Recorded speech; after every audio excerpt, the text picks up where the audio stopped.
Selamat datang dalam Unity Formation Program edisi hari ini tanggal 2 Mei 2010 dan tentunya selamat hari Minggu untuk sahabat-sahabat RPK dimanapun berada yang mengakses program ini via 96.3 RPK FM atau juga saudara-saudara sahabat-sahabat RPK di seluruh mancanegara yang bergabung bersama dengan kami melalui audio streaming www.radioprilakasih.com. Dan sahabat-sahabat RPK sudah tahu bahwa setiap minggu pertama dan ketiga adalah kita menelusuri akar iman Kristen, yaitu akar Ibrani tentu.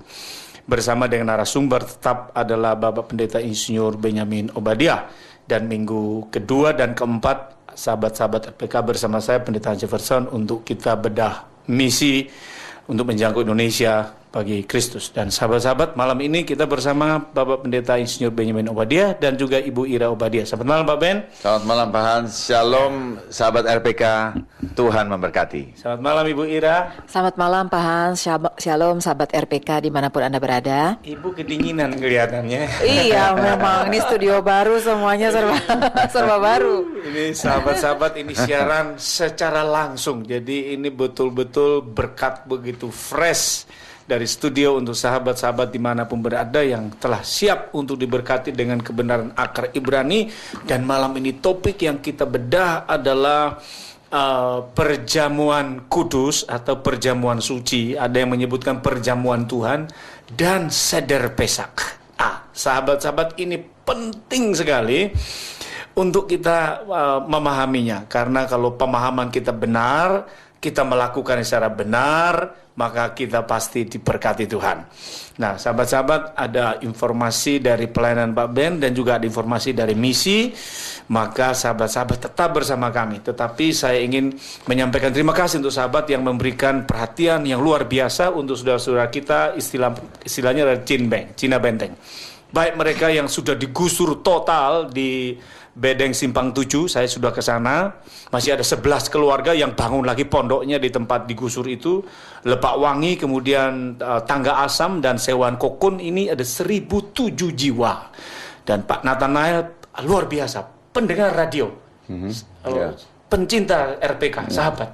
Dia bilang, Pak, saya bangun rumah buat mereka. Dan hari Kamis ini kita ada pertemuan. Ada yang mengajak saya meninjau langsung ke lokasi. Dibuat rumah susun gitu Pak? Bangun rumah buat mereka. Nanti mereka maunya apa gitu kan? Ada membantu klinik. Kemudian saya sedang bicara dengan teman-teman bagaimana kita dirikan sekolah gratis untuk anak-anak dari orang Tionghoa Benteng di sana. Ratusan tahun mereka sudah tinggal di situ, tapi mereka digusur. Dan kita berikan pos pelayanan di sana. Sahabat-sahabat adalah mitra misi untuk kita melayani Tuhan bersama-sama. Ikuti beberapa pesan pelayanan berikut ini. Tuhan memberkati.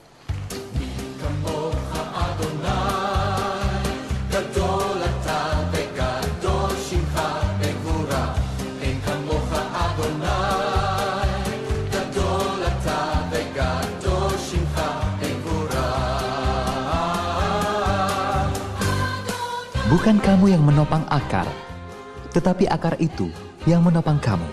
Roma 11 ayat 18. 19 abad telah berlalu.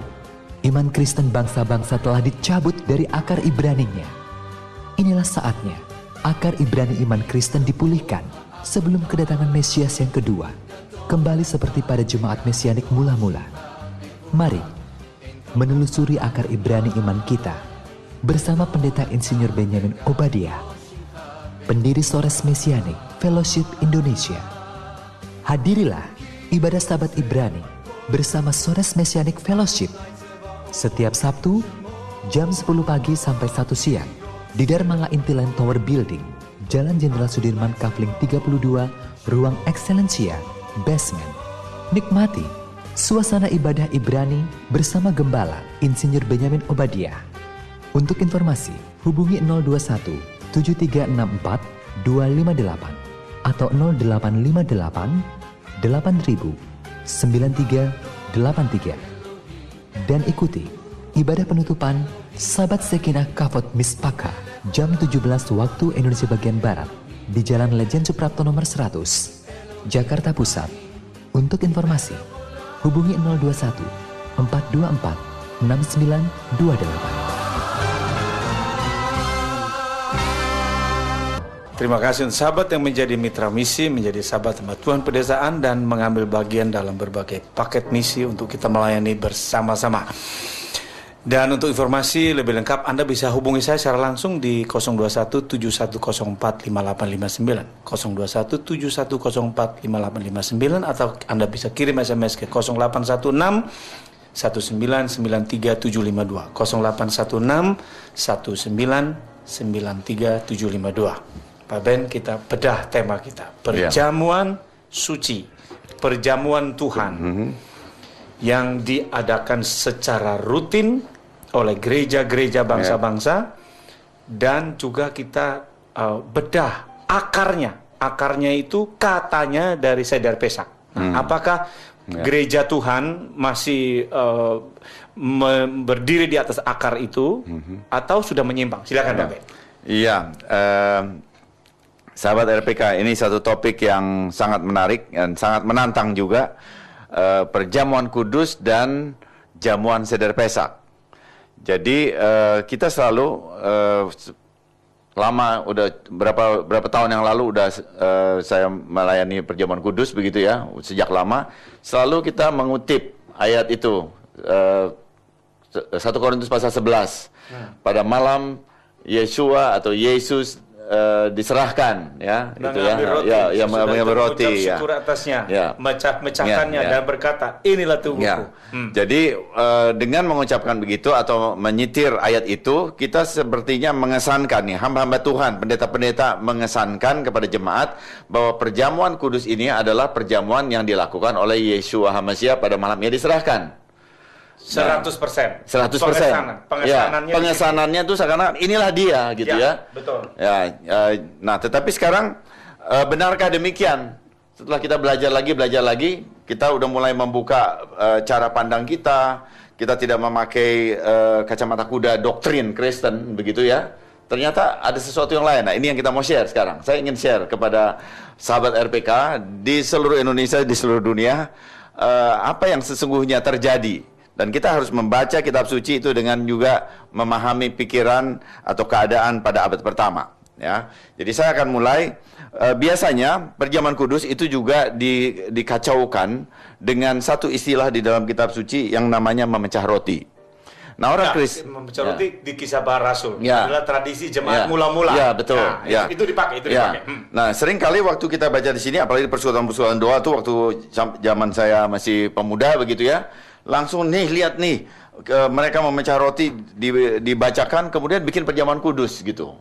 Ya, lalu waktu itu ya saya juga belum ada nih di akar Ibrani dan saya ikuti saja ya. Misalnya contohnya di Kisah Rasul pasal 2 ayat 42. Jadi jemaat pertama itu mereka bertekun dalam pengajaran rasul-rasul, dalam persekutuan, dan mereka selalu berkumpul dan memecah roti dan berdoa. Nah, itu lalu dikatakan memecah roti itu adalah perjamuan kudus. Yang sama dengan jamuan Seder Pesak. Ya. Nah, itu. Nah, jadi kalau kita lihat konteksnya saja, seorang yang bisa melihat bahwa ini adalah jemaat di Yerusalem, ya, jemaat Yerusalem yang adalah orang Yahudi semuanya gitu ya. Atau kalau ada pun yang proselyte itu sedikit beberapa orang saja, tetapi ini adalah jemaat Yahudi, maka orang Yahudi itu tidak pernah mengenal jamuan yang dilakukan oleh Yeshua pada malam ia diserahkan, itu jamuan Seder Pesak atau jamuan Paskah. Itu setiap saat dilakukan.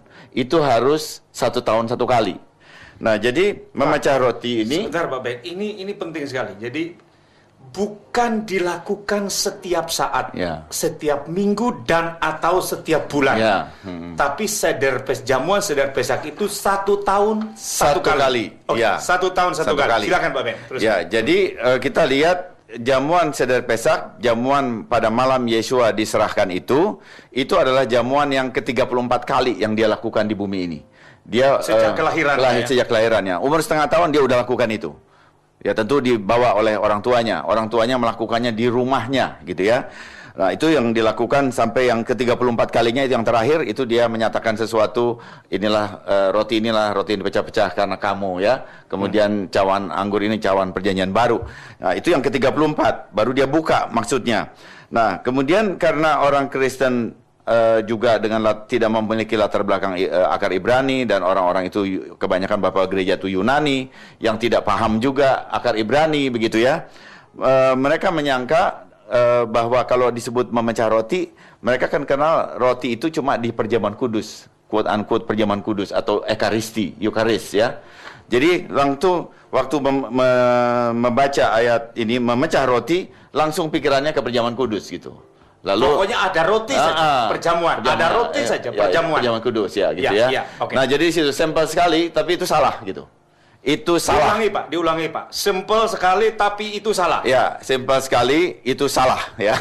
Tetapi salah. Jadi waktu kita membaca kitab suci itu memang gampang-gampang susah. Gampangnya kita baca, masuk nggak ngerti ini memecah roti, ya memecah roti gitu kan. Tetapi kita mesti tahu juga bahwa umat yang sedang diceritakan di Kisah Rasul pasal 2 ini adalah umat Yahudi. Nggak sama dengan kita. Mereka mempunyai culture sendiri. Nah, ini yang harus dipahami. Bahwa di dalam tradisi Yahudi ya, memecah roti itu ya, breaking the bread itu ya, itu adalah perjamuan makan bersama, jamuan makan bersama dengan ucapan syukur. Hanya itu. Jadi memecahkan roti dalam konteks Kisah Rasul pasal 2 adalah jamuan makan bersama. Sama dengan ucapan syukur. Bukan seder pesak, bukan perjamuan suci. Bukan sama sekali. Teruskan Pak. Bukan sama sekali ya. Jadi kalau ada orang memakai ayat ini untuk perjamuan kudus, dia salah. Artinya dia mengambil, dia memasukkan idenya sendiri kepada kitab suci. Itu yang disebut dengan eisegesis. Bukan eksegesis, tetapi eisegesis. Ini Kisah Rasul pasal 2. Nah, kalau 1 Korintus 11 ayat 23-24. Nah, oke. Nah, silakan. Sekarang kita masuk ke situ sekarang ya. 1 Korintus pasal 11 ya, ayat 23-24. Ya. Jadi 1 Korintus pasal 11 itu kita mesti lihat ini satu ayat yang cukup panjang dan dimulai itu dari ayat 17. Jadi biasanya ini memang saya selalu pakai ini ayat ini untuk perjamuan kudus Pak ya. Tetapi tidak sekarang. Sekarang saya udah beralih kepada seder pesak aja, 1 tahun 1 kali begitu. Ya, jadi tetapi waktu saya masih melakukan perjamuan kudus ya, dan maka saya akan memakai ayat ini khususnya ayat 23 dan sampai dengan 25 ya. Nah, tetapi kalau kita cuma pakai ayat itu saja, itu kan karena memotong di tengah gitu ya. Itu posisi kalau main bola tuh offset itu. Dia langsung masuk ke tengah gitu. Jadi tidak melihat, tidak digiring dari awal, tapi dia tiba-tiba di tengah. Nah, karena itu kita mesti lihat konteksnya. Di sini ayat 17 mulainya. Dalam peraturan-peraturan yang berikut, aku tidak dapat memuji kamu, sebab pertemuan-pertemuanmu tidak mendatangkan kebaikan, tetapi mendatangkan keburukan. Ini pertemuan apa? Pertanyaannya sekarang. Apakah mereka sedang membuat perjamuan kudus? Oh tidak, tidak. Tidak, masa perjamuan kudus mengakibatkan sesuatu yang buruk, ya. Dan di sini dikatakan pertemuanmu, ya. Jadi kita mulai tanya sekarang. Jadi karena waktu dulu karena kita langsung dipatok dengan satu doktrin, dengan dogma, langsung kita nggak baca ayat 17, langsung kita diarahkan ke ayat 23. Lalu seakan-akan udah nggak lihat apa-apa, langsung ini perjamuan kudus. Nah, kalau itu di title juga kita lihat itu perjamuan malam. Lalu pertanyaannya perjamuan apa ini? Nah, barangkali untuk itu kita memang mesti lihat ayat yang lain ya. Satu ayat saja di Yudas pasal 12. Yudas pasal 12 itu berhubungan dengan pertemuan-pertemuan itu ya. Ayat 12. Yudas hanya satu pasal itu ayat 12 menulis begini. Mereka inilah noda dalam perjamuan kasihmu, di mana mereka tidak malu-malu melahap dan hanya mementingkan diri sendiri. Mereka bagaikan awan yang tidak berair, yang berlalu ditiup angin. Mereka hanya bagaikan pohon-pohon yang di dalam musim gugur tidak menghasilkan buah, pohon-pohon yang terbantun dengan akar-akarnya dan yang mati sama sekali. Ini yang disebut dengan levis dalam budaya Greko-Roman, budaya Yunani Romawi ya. Disebut levis. Dan perkataannya itu agape. Dan ini adalah satu tradisi bukan pada orang Yahudi, bukan pada orang Ibrani, tetapi pada orang Yunani Romawi. Jadi mereka punya tradisi levis. Bahasa itunya itu adalah agape, pakai istilah agape gitu ya. Nah, levis ini sesungguhnya itu berasal dari tradisi mereka yang lama sebelum mereka kenal Injil, sebelum mereka kenal Yeshua HaMashiach. Nah, jadi